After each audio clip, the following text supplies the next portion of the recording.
जैन साथियों, class 10 chemistry धातु और अधातु भाग 5 पढ़ेंगे।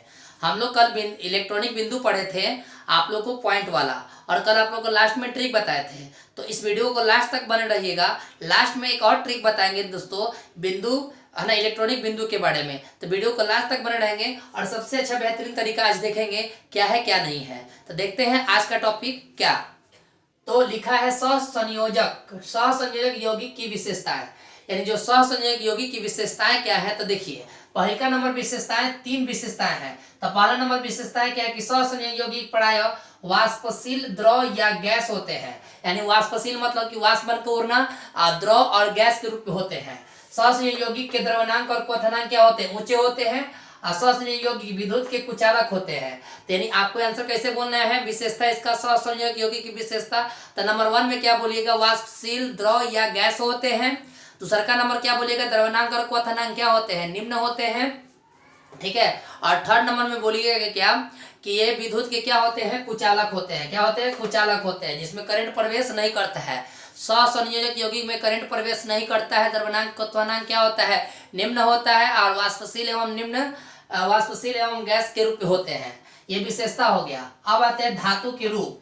तो धातु के रूप कितने हैं? तो धातु के 2 रूप हैं। कौन कौन से रूप है? तो गौर कीजिएगा। नंबर 1 है मुक्त अवस्था और नंबर 2 है आपका संयुक्त अवस्था। नंबर 1 मुक्त अवस्था, नंबर 2 क्या है? संयुक्त अवस्था। तो मुक्त अवस्था समझेंगे। मुक्त अवस्था दोस्तों समझेंगे, ठीक है ना, कि वे धातुएं मुक्त अवस्था में पाई जाती हैं जिन पर वायु के ऑक्सीजन, कार्बन डाइऑक्साइड, जल और नाइट्रोजन आदि का कोई प्रभाव सामान्य अवस्था में नहीं पड़ता। सामान्य अवस्था में नहीं पड़ता, जैसे सिल्वर, गोल्ड और प्लेटिनम। यानी कि ध्यान रखेंगे कि नहीं पड़ता। तो मेरा अगर हिसाब से परिभाषा जानिएगा तो ध्यान रखिएगा, ऑक्सीजन, कार्बन डाइऑक्साइड, जल, नाइट्रोजन के संपर्क में नहीं आता। संपर्क में नहीं आता है ना, वो से हम लोग क्या कहते हैं? मुक्त अवस्था कहते हैं। यानी कि संपर्क में नहीं आने का मतलब जल नहीं उठता है। यानी कि वायु के संपर्क में, कार्बन डाइऑक्साइड के संपर्क में, जल के संपर्क में, नाइट्रोजन के संपर्क में कोई धातु नहीं जले, कोई धातु नहीं जले, वह मुक्त अवस्था है। अब कौन कौन से है? तो सिल्वर, गोल्ड और प्लेटिनम। क्लियर? यह नहीं जलेगा। अब नहीं समझे सिल्वर के बारे में, चलिए हम बताते हैं। गरम गरम बर्गर को लपटे जाता है ना, वो पेपर से लपटा जाता है, देखे है ना, तो वह तुम्हारा क्या हो गया? सिल्वर हो गया। यहाँ तक समझ गए? अच्छा, कैंटीन समझते हो? कंटेनर, गरम गरम चाउमीन कंटेनर में रखा जाता है, तो वह सर नहीं जलता है। क्लियर? गरम रहता है, बाकी जलता नहीं है। तो वह तुम्हारा क्या हो गया? मुक्त अवस्था हो गया। कंटेनर को कहते हैं, वही आपका सिल्वर, गोल्ड और प्लेटिनम है, वह मुक्त अवस्था है। आप ध्यान रखेंगे इसी का दम विपरीत संयुक्त अवस्था क्या है? तो वे धातुएं संयुक्त अवस्था में पाई जाती हैं जो वायु के संपर्क में, वायु के ऑक्सीजन, कार्बन डाइऑक्साइड, जल आदि के साथ आसानी से अभिक्रिया कर लेती है। ठीक है ना, जैसे में लिखा है sodium, potassium, magnesium, copper, zinc, लोहा, है ना, और एल्युमिनियम। यह सब क्या है सर? संयुक्त अवस्था है ना, क्या कि ऑक्सीजन, कार्बन डाइऑक्साइड और जल की अवस्था में ये जल्दी से संपर्क करता है, यानी जल्दी से धनक जाता है। समझ में आया? यानी सोडियम आपको जल्दी से ना संपर्क कर लेगा, पोटेशियम में जल्दी संपर्क कर लेगा। क्लियर हो गया? तो चलिए, तो यहाँ पर आपको समझ में, ऑक्सीजन की उपस्थिति में भी ये सब आप लोग का जल उठता है, यह मुक्त अवस्था है। तो ऊपर वाला साफ बात समझ गया कि जो जल जाए, है ना, जो जल जाए वह संयुक्त अवस्था, और जो ना जले वह मुक्त अवस्था, जो ना जले वह मुक्त अवस्था। क्लियर हो गया? चलिए, अब आगे आते हैं खनिज। तो पृथ्वी की परत में विद्यमान, पृथ्वी की परत में विद्यमान धातु युक्त ठोस पदार्थ को खनिज कहते हैं। तो पृथ्वी पर जहाँ खड़े हो, जहाँ तुम्हारा लात है, वह क्या है सर? खनिज है। क्या है? खनिज है ना। तो विद्यमान धातु युक्त ठोस पदार्थ को खनिज कहते हैं। ठोस पदार्थ उसे खनिज कहते हैं। जैसे NaCl और CaCO3। यानी कि NaCl का मतलब हो गया सोडियम क्लोराइड हो गया, जिसको हम लोग नमक कहते हैं। क्या कहते हैं? इसको नमक कहते हैं ना। और CaCO3 को कहते हैं कैल्शियम कार्बोनेट। याद रखिएगा, क्या कहते हैं? कैल्शियम कार्बोनेट, जिसको आम भाषा में चूना पत्थर भी कहते हैं। ठीक है दोस्तों, चलिए अब आगे आते हैं अयस्क के बारे में। तो अयस्क कहता है जिस खनिज में प्रचुर मात्रा में धातु विद्यमान हो तथा जिसमें कम खर्च में ही सरलता से धातु प्राप्त की जाए, उसे हम लोग क्या कहते हैं? अयस्क कहते हैं। यानी कि खनिज में प्रचुर मात्रा होना चाहिए और कम खर्च में ही हमें क्या मिल जाए? अयस्क मिल जाए, है ना, कम खर्च में सरलता से धातु प्राप्त हो, उसे हम लोग क्या अयस्क कहेंगे। जैसे मिट्टी और बॉक्साइड हो जाएगा। तो मिट्टी का फॉर्मूला देखिए दे दिया है, Al2O3 × 2SiO2 × 2H2O। आप इसके याद भी किए होंगे दोस्तों, याद होना चाहिए। चलिए अब यहाँ तक होने के बाद अयस्क जान गए, तो अब आते हैं वैद्युत संयोजक यौगिक और सहसंयोजक यौगिक में अंतर जान लीजिए क्या क्या है। वैद्युत को हम लोग आम भाषा में आयनिक यौगिक भी कहते हैं। क्या कहते हैं? आयनिक यौगिक भी कहते हैं, इसका दूसरा नाम है। तो देखिए अंतर में, इसको याद रखिए, इसको याद मत रखिए, ऑटोमेटिक बदल दीजिएगा एकदम चेंज कर। आयनिक यौगिक इलेक्ट्रॉनों का स्थानांतरण के फलस्वरूप बनता है। जो आयनिक यौगिक होता है इलेक्ट्रॉनों का स्थानांतरण के फलस्वरूप बनता है। आप नहीं समझे स्थानांतरण, यानी कहियो अपना को त्याग करेगा। अच्छा, जो हमको धोखा देगा तो हम उसको त्याग नहीं कर देंगे, तो उसी तरह कह रहा है कि आयनिक यौगिक हम तुमको त्याग कर देंगे। क्लियर हो गया? चलिए, तो उसी प्रकार से जो हमको धोखा देगा हम उसको त्याग कर देंगे, समझ लो। चलिए, तो आयनिक यौगिक इलेक्ट्रॉनों का स्थानांतरण के फलस्वरूप बनता है। क्लियर? यह त्यागेगा। अब आएंगे सहसंयोगी, यह इलेक्ट्रॉनों के पारंपरिक साझा के फलस्वरूप बनता है, साझा बनता है, यानी यह सहसंयोजक यौगिक है। समझ हो गए? जो इलेक्ट्रॉन को त्यागेगा वह आयनिक यौगिक होगा, और जो अपना लेगा उसे सहसंयोजक यौगिक कहेंगे। यहाँ तक कंप्लीट भाई मेरे। चलिए, 2 नंबर है, ये आयनों से बने होते हैं। काची से बने होते हैं? आयनों से बने होते हैं, है ना। ये असहसंयोजक क्या है? ये उदासीन अणु से बने होते हैं, ये आयनों से बने होते हैं। यानी समझ रहे हो ना, लड़की सब नाराज हो जाती है तो इकाची से बनी होती, आयनों से बने होते हैं सब। आई उदासीन अणु से बने होते हैं, लड़की देखते हैं उदास हो जाती है सब, तो मनाने को आता है, हे सुनो ना, तो यह उदासीन अणु काची में आएगा? सहसंयोजक यौगिक में आएगा। समझ में आ गया? अब आइए, इनके द्रव्यमान और क्वथनांक क्या होते हैं? ऊंचे होते हैं। बाप रे बाप, इतना ना ऊंचे होगा कि क्या बताया जाए, है ना। जिस दिन अगर ना लड़की झनक जाएगी सब, बाप रे बाप, मनाना बहुत दिक्कत हो जाएगा। तो यह द्रव्यमान और क्वथनांक क्या होते हैं? ऊंचे हो जाते हैं। जिस दिन खिसिया जाएगी सुन, मनाने में ढेर समय लग जाएगा। चाउमीन बर्गर पिज्जा खिलाइएगा तो अभी मानेगा लोग। तो इनके द्रव्यमान क्वथनांक क्या होते हैं? ऊंचे होते हैं। इनके द्रव्यमान क्वथनांक क्या होते हैं? निम्न होते हैं। चलिए आगे देखिएगा, ये जल की अवस्था में सुचालक होती है। ये जल की अवस्था में क्या होती है? सुचालक होती है। यह विद्युत के कुचालक होते हैं। सुचालक मतलब करंट, है ना, या कुचालक मतलब करंट नहीं, ठीक है ना। जैसे लड़की के छूते हो तो नो डोंट टच मी, ससुरी डोंट टच मी। अब देखिए सब ये हो गया, जल की अवस्था में सुचालक होते हैं, यानी कि करंट लगता है ना, छूते करंट मार देगा, इसीलिए कहते हैं डोंट टच मी। अब आइए, ये विद्युत के कुचालक होते हैं। आगे आयनिक यौगिक की तीव्रता से अभिक्रिया करती है। आयनिक अभिक्रिया प्राय धीरे धीरे होती है, ठीक है। तो एक बार फिर से समझेंगे सहसंयोगी के मतलब, यह इलेक्ट्रॉनों को क्या करेगा? त्यागेगा, वह इलेक्ट्रॉन को अपनाएगा। Number 1 point. दूसरा का नाम, ये आयनों के बने होते हैं, ये उदासीन अणु के बने होते हैं। थर्ड नंबर, द्रव्यमान क्वथनांक क्या होता है? उच्च होता है। इस की क्या होता है? निम्न होता है। अच्छा, जल की अवस्था में क्या होता है सर? इनकी तीव्रता बढ़ जाती है, यानी कि सुचालक होती है। आयन की क्या होती है? कुचालक होती है। आयनिक यौगिक तीव्रता से अभिक्रिया करती है, यह धीरे धीरे अभिक्रिया करती है। तो यहाँ तक आप लोग समझ गए होंगे दोस्तों, आप इसका स्क्रीनशॉट ले लें। नेक्स्ट टॉपिक देखते हैं। देखिए साथी, अगला है धातु कर्म, ठीक है। धातु कर्म के इतने आपके भेद है। देखिए 1 2 3 4 5 6 7, सातों के बारे में जानेंगे हम लोग अच्छे से। तो धातु कर्म पहले जान लें कि धातु कर्म होता क्या है ना। तो लिखा हुआ है कि अयस्कों से धातुओं के निष्कर्षण एवं उसके शोधन की प्रक्रिया को धातु कर्म कहते हैं। निष्कर्षण का मतलब होता है कोई काम, और शोधन का मतलब होता है उसमें से निकालना, ठीक है। जैसे पेट्रोल से आप लोगों को क्या निकलता है? तेल वगैरह निकलता है। तो उसी तरह धातु से बहुत सारा चीज बनता है। जैसे सोना से बहुत सारा चीज बनेगा, एल्युमिनियम से बहुत सारा चीज बनता है, वही आप लोग का धातु कर्म है। तो अयस्कों से धातुओं के निष्कर्षण एवं उसके शोधन की प्रक्रिया को धातु कर्म कहते हैं, ठीक है, मेटेरियल कहते हैं। अब आइए कि धातु कर्म में क्या क्या आते हैं, उसके निष्कर्ष क्या क्या है, तो समझिए, ठीक है। गैंग है, तो गैंग में समझिएगा, पृथ्वी की परत से प्राप्त अयस्कों में कई प्रकार के अवांछनीय पदार्थ मिश्रित रहते हैं। ये पदार्थ गैंग कहलाते हैं। जैसे बालू, कंकर, मिट्टी, यानी बालू, कंकर, मिट्टी, ये सब क्या कहलाता है? गैंग कहलाता है, जो पृथ्वी की परत पर होता है ना। यह क्या है सर? अवांछनीय पदार्थ है। तो क्वेश्चन आया था क्या कि बालू कौन सा पदार्थ है? तो बताइएगा अवांछनीय पदार्थ। बालू को किस श्रेणी में रखा गया है? तो बोलिएगा गैंग के श्रेणी में। गैंग किसका श्रेणी है? तो धातु कर्म की श्रेणी है। यहाँ तक समझ में आ गया। तो देखिए अयस्क का सांद्रण, तो अयस्क का सांद्रण का समझिए, अयस्क में विद्यमान अपद्रव्यों को दूर करना, अयस्क में विद्यमान अपद्रव्यों को दूर करना अयस्क का सांद्रण कहलाता है। यानी अपद्रव्यों को दूर करना, यानी कि खराब पदार्थों को हटाना ही क्या कहलाएगा? अयस्क का सांद्रण कहलाएगा। अब आइए निस्तापन का।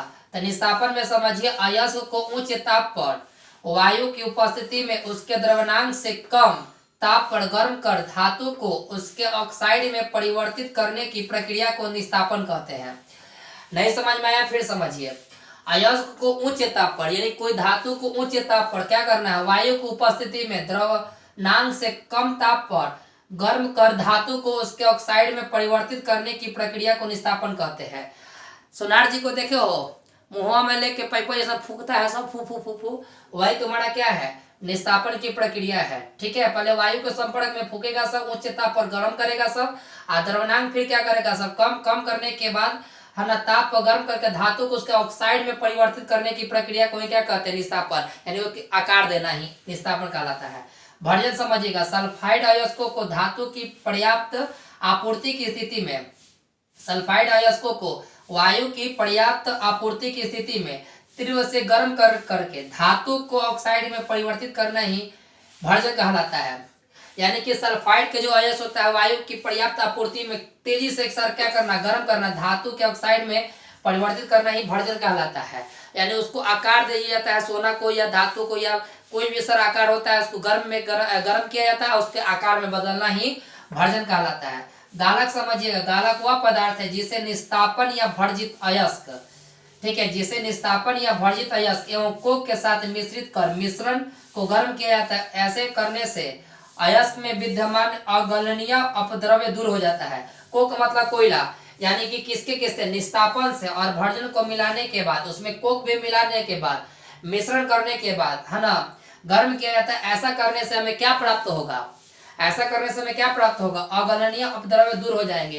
यानी जितने भी गंदगी होंगे, खराब होंगे, जैसे सोना चांदी को साफ सुथरा करवाया जाता है ना, करवाया जाता है ना, सोना साफ कर दीजिए, साफ कर दीजिए, तो किसमें कहा जाता है सर, गालक में किया जाता है। सोना को गला दिया जाता है, यह सब किसका काम है, गालक का काम है। तो कौन कौन सा काम करेगा सर, निस्तापन, भर्जित और कोक के साथ मिला देगा, मिलाने के बाद अगलनीय अपद्रव को दूर हो जाता है, वही तुम्हारा क्या कहलाता है, गालक कहलाता है। अब आएंगे धातुमल, द्रावक अयस्क में उपस्थित अद्रवणशील अयस्कों के साथ संयोग करके उन्हें द्रवणशील पदार्थ में परिवर्तित कर देता है, जिसे धातुमल कहते हैं। यह हल्का होने के कारण पिछड़ी हुई धातु के ऊपर तैरने लगता है। यानी कि सोना वोना का जो भी परत चढ़ाया जाता है, ठीक है, तो पानी में उसको रखिएगा सर, तो पानी के ऊपर वह तैरने लगता है, तो वही तुम्हारा क्या है, धातुमल है। तो समझिए, द्रावक अयस्क में उपस्थित अद्रवणशील अपद्रव्यों के साथ संयोग करके उन्हें द्रवणशील पदार्थ में परिवर्तित कर देता है, जिसे धातुमल कहते हैं। यह हल्का होने के कारण पिछली हुई धातु के ऊपर तैरने लगती है। तो बहुत आदमी को देखिएगा सर, है ना, सोनार लोग का, कि सर पानी में अगर कोई राख वगैरह भी अगर उसको छानेगा ना, तो ऊपर पीला पीला पीला पीला जैसा सोना की परत तैरने लगेगा, तो वही तुम्हारा क्या है सर, धातुमल है। यानी कि बहुत सारे मतलब कि अद्रवणशील पदार्थों से बने होते हैं। अब आएंगे प्रगलन के बारे में। धातु के ऑक्साइड को कोक के साथ गर्म करने से उसे धातु परिवर्तित करने की प्रक्रिया को प्रगलन कहते हैं। यानी ये ऑक्साइड रहेगा, ऑक्साइड के साथ कोक के साथ गर्म किया जाएगा, तो हमें क्या होगा, मिलेगा, प्रगलन मिलेगा। ऑक्साइड और कोक के साथ गर्म करने पर धातु को क्या प्राप्त होगा सर, प्रगलन प्राप्त होगा। चलिए अब आते हैं निस्तापन और भर्जन में अंतर, ये दोनों का महत्वपूर्ण होता है। तो देखिए, निस्तापन कहता है क्या, इस प्रक्रिया में अयस्क को वायु की अनुपस्थिति में गर्म किया जाता है। निस्तापन को किसमें किया जाता है, वायु की अनुपस्थिति में। हाउ ससुरा क्या किया जाता है, वायु की उपस्थिति में। देखिए, इस प्रक्रिया में अयस्क को धातु की उपस्थिति में गर्म किया जाता है। इसको क्या किया जाता है, वायु की अनुपस्थिति में किया जाता है, वायु की उपस्थिति में किया जाता है। अब यहाँ पर निस्तापन, यह ऑक्साइड एवं कार्बोनेट अयस्कों के लिए प्रयुक्त है। यानी निस्तापन किसका शर्त मानता है, कहता है कि ऑक्साइड और कार्बोनेट रहेगा तो हम अच्छे से काम करेंगे, ऑक्साइड और कार्बोनेट रहेगा तो हम अच्छे से काम नहीं करेंगे। आइए, भर्जन कर रहा है कि सल्फाइड अयस्कों के लिए प्रयुक्त होता है। इसमें दो काम हो रहा है, इसमें एक काम होगा तो काम करता, इसलिए भर्जन का ज्यादा उपयोग होता है, निस्तापन का कम उपयोग होता है। आप दोस्तों इसको समझ गए होंगे। तो आपसे हाथ जोड़ के विनती है दोस्तों कि वीडियो को शेयर करें, सभी के पास भेजें, सभी का नॉलेज हो। अदर कोचिंग के भी अपने छात्रों के पास भेजें, अपने दोस्तों के पास भेजें कि अदर कोचिंग में जो पढ़ता हो, जो चुपचाप से बैठा हो, है ना, यहाँ पर आराम से क्लास कर सके। यार सर कोचिंग कोई भी हो, यहाँ से प्लेटफॉर्म ऑनलाइन क्लास कर सकता है, हमारे पढ़े या ना पढ़े। बाकी वो लोग को आते आते सर एग्जाम, आप लोग कम से कम टेस्ट पहला आते आते एग्जाम दे सकते हैं। ठीक है, तो आप लोग इसके स्क्रीनशॉट लीजिए, फिर हम लोग नेक्स्ट टॉपिक देखते हैं। देखिए दोस्तों, धातु कर्म के बारे में जितना था हम लोग पढ़ लिए। अब धातु के बारे में धातु कर्म के क्या पढ़ा जाए, सिद्धांत पढ़ना है। तो धातु कर्म के सिद्धांत देखिए, ठीक है, कि इसके सिद्धांत 3 गो है। सिद्धांत कितना है? 3 है। वीडियो कौन तक बन रहेगा कि इसके बारे में सीखना है, ध्यान रखेंगे। तो 3 इसके सिद्धांत है। तो पहला नंबर सिद्धांत, जो धातु पोटेशियम, सोडियम, कैल्शियम, मैग्नीशियम आदि क्रियाशीलता श्रेणी के ऊपरी भाग में रहते हैं वह काफी क्रियाशील होती है। यानी कि जो फर्स्ट फ्लोर पर होगा, जो सबसे ऊपर होगा, उसकी क्रियाशीलता क्या होगी? सबसे ज्यादा होगी, है ना, काफी क्रियाशील धातु होती है। जो धातुएं जेडन यानी जिंक, लोहा, है ना, सीसा यानी पीबी आदि क्रियाशीलता श्रेणी के मध्य क्रियाशीलता में होती है, यानी इसको कम ताप की आवश्यकता होती है। ऊपर वाली को ज्यादा आवश्यकता होगा, ज्यादा गर्म हीट करना पड़ेगा, नीचे वाले को कम हीट करना पड़ेगा। तो इसका सिद्धांत, धातु कर्म के सिद्धांत यही है। यानी कि कोई आपसे पूछेगा नंबर 1 सिद्धांत क्या बताएगा, तो बताइएगा कि धातु में पोटेशियम, सोडियम, कैल्शियम, मैग्नीशियम को पहली श्रेणी में रखा गया है, ठीक है, क्रियाशीलता ज्यादा होने के कारण। और जो धातु है जिंक, लोहा, पीबी यानी कि सीसा आदि क्रियाशील श्रेणी के मध्य मंद क्रियाशीलता में होती है, यानी बीच में होती है। जो धातु है ना, सिल्वर, है ना, आर्गन, फिर उसके बाद से प्लेटिनम और कॉपर क्रियाशील श्रेणी के निचले भाग में होते हैं, वे सबसे कम क्रियाशील होती है। जो सबसे नीचे होगा वह कम होगा, जो बीच में होगा मध्य होगा, जो फर्स्ट में होगा उसकी क्रियाशीलता क्या होगी? ज्यादा होगी, ठीक है। यह धातु कर्म के सिद्धांत हो गए 3 को। अब आते धातु का शोधन। तो धातु का शोधन क्या कर रहा है कि अयस्कों से प्राप्त धातु अधिक शुद्ध नहीं होती, यानी अयस्कों से जो प्राप्त की जाती है वह धातु क्या होती है? शुद्ध नहीं होती। उसमें अपद्रव्यों के ऊपर में, है ना, अपद्रव्यों के रूप में बहुत से पदार्थ मिश्रित रहते हैं। अशुद्ध पदार्थ से इन अपद्रव्यों को दूर करना धातु का शोधन कहलाता है, यानी कि सबको छाटना, हटाना, ठीक है ना। तो फिर सुनिए, अयस्क से प्राप्त धातु, है ना, अधिक शुद्ध नहीं होती, उनके अपद्रव्यों के रूप में बहुत से पदार्थ में मिश्रित रहती है। अशुद्ध धातु से इन अपद्रव्यों को दूर करना ही धातु का शोधन कहलाता है, ठीक है दोस्तों। तो कल हम लोग जो पढ़े थे आप लोग बिंदु के बारे में, इलेक्ट्रॉनिक बिंदु के बारे में, जिसकी इलेक्ट्रॉनिक विन्यास बहुत सारे लड़का लड़की को तोड़ने नहीं आता होगा, तो हम हैं, फिर सीखिएगा इलेक्ट्रॉनिक विन्यास। देखिए दोस्तों, अगर इसको पहले संख्या देखिए, यह 3 नंबर पर आता है, यह 4, 5, 6, 7, 8, 9, है ना, 10, 11, 12, 13, या 13 हो गया। इसका इलेक्ट्रॉनिक विन्यास कैसे टूटेगा, तो पहले छोटा देखिए। फॉर्मूला क्या रहेगा? 2, 8, 18, 32, 2, 8, 18, 32। बड़े बड़े संख्या का सर यही है, 2, 8, 18, 32 फॉर्मूला है इलेक्ट्रॉनिक विन्यास का। तो कहियो स्टार्ट करेंगे 2, 8 से। तो चलिए, अगर मान के चलो 8 को तोड़ना है, 8 का इलेक्ट्रॉनिक विन्यास कितना होगा? 8 का इलेक्ट्रॉनिक विन्यास तो 2 और 6 करेंगे, फॉर्मूला स्टार्ट करेंगे। तुम 8 अगर भर दोगे तो 8 2 10 ना हो जाएगा, लाना कितना है? 8 ना, इसीलिए 2 धर दिया। अच्छा, 2 के बाद से क्या भरोगे? 6, तब ना 6 2 8 होगा। 10 के ऊपर संख्या होगा, 10 के ऊपर तो 2 8 से चलेंगे, 10 से नीचे होगा तो केवल 2 से चलेंगे। आया समझ में? नहीं आया? 10 से नीचे के संख्या से 2 से चलेंगे, 10 के ऊपर होगा तो 2 8 से चलेंगे। याद रहेगा? चलिए, 10 से नीचे तो 2 लगाकर, 10 के ऊपर तो 2 8 लगाकर, ठीक है। चलिए, तो अब चलते हैं यहाँ पर। मान लीजिए कि आपका 13 है, तो 10 से ऊपर है तो 2 8 लगाइए ना, आंख मूंद कर। 10 के ऊपर है 2 8 लगाइए, तो 8 2 10 और 10 और 3 13, 3 बच गया। मान लीजिए आपके पास क्लोरीन है, क्लोरीन आता है 17 नंबर पर, तो 10 से ऊपर है, तो 10 से जब ऊपर है तो 2 8 चलिए ना भाई, तो 2 8 के बाद से क्या लगेगा? 7 लगाइएगा, तब न जोड़ने पर 17 आएगा। अब इसका देखिए, अब 10 है तो 2 8, 11 है तो 2 8 1, क्या 10 के ऊपर है तो 2 8 से चलेंगे, 10 के ऊपर है तो 2 8 लगाना है फॉर्मूला, ठीक है।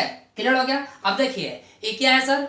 2 के नीचे है, 10 के नीचे है, 10 के जब नीचे है तो 2 से शुरुआत करेंगे, बचा हुआ 7 लगाएंगे, 7 2 9 हो जाएगा। अब देखिए सर, यहाँ पर 10 से नीचे है तो 2 लगाएंगे, 8 नहीं ना लगाएंगे, 5 होगा तो 5 2 7 हो जाएगा, और ना 5 है तो 2 से 5, 10 से नीचे है तो 2 लगाकर चलेंगे, ठीक है, यहाँ तक कोई दिक्कत? अब तो प्लीज आपसे नम्र निवेदन है कि सुबह में उठकर ही सर याद करें, है ना, और डेली सर उसको रिवीजन करें, मैथ का हो या कुछ भी का हो, है ना। तब तक के लिए सर जय हिंद, बाय बाय, जय हिंद, स्क्रीनशॉट ले लीजिए।